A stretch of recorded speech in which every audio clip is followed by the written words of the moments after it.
One of the features of this pruner is something they call progressive cutting control. When I press the trigger, it cuts. If I don't press the trigger all the way down, the blade only goes partially, and so I can control how quickly the blade progresses by the amount of pressure I put on the trigger.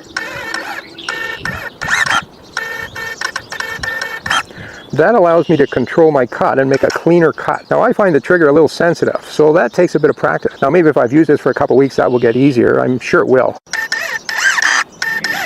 But the trigger is a bit sensitive for that. Now why is that important? Well, if I'm cutting off a side branch, I want to get very close to the branch and I want to make a very exact cut. Now with hand pruners I can do that because I control the mechanism very well with my hand. With this, it's the motor that's controlling it. It's a little harder to get this position just perfectly and then press.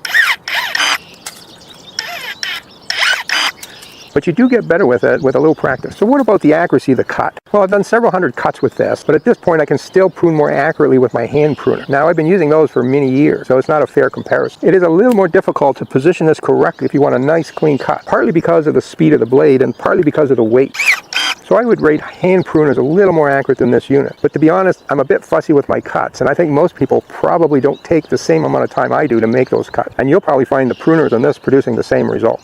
Now let's see how the unit performs on the pole. This is a real nice addition because normally, if I want to prune something a little higher, I got to get out the ladder. And this would save me an awful lot of time compared to dragging a ladder through the bush. Now the first thing you notice is that it's fairly heavy. You've got the pruner unit here, you've got this head unit, you've got two poles. Remember, there's a smaller pole in here that can be extended out. So you have two aluminum poles, and then you have the battery pack down here. So the whole thing weighs a fair amount. I'm not sure how many hours I can prune like this, but certainly for an hour or so, I think I would be fine with this. Now to start this up, you have to remember that the on button is here, not back here where you want to control it. But the trigger is back here, so this trigger replaces this trigger. So you first press this on. Once the unit's powered up, you can control it from this end.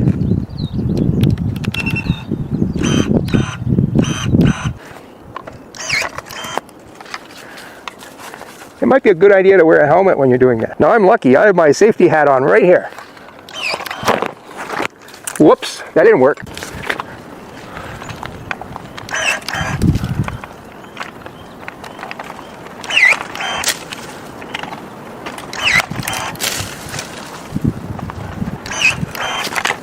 It actually cuts really well like that. The trigger mechanism and the cutting process is just as easy with the pole as without the pole. Except of course you have to hold the pole up. Now to help you with that, it does come with this strap. But to be quite honest with you, the strap's not that useful.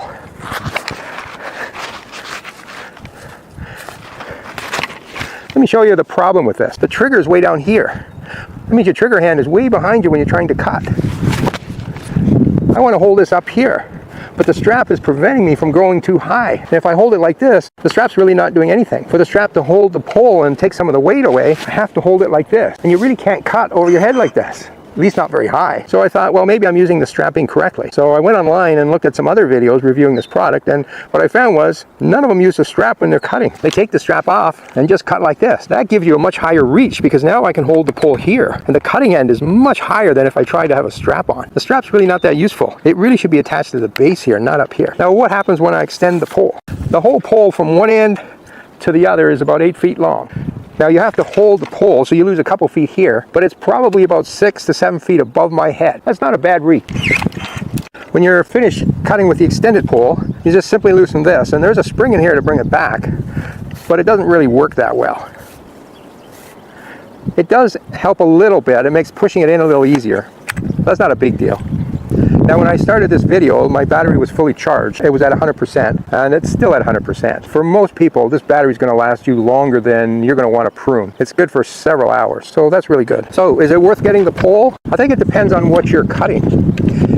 If you're cutting mostly shrubs and you're cutting lower down, then the pole doesn't really give you much of an advantage. Although there is one way you can use the pole I'm going to show you in a second. If you have trees and you're limbing them up and you're cutting branches off trees, it'd be really nice to have the pole. It'll save you hours of time compared to using a ladder.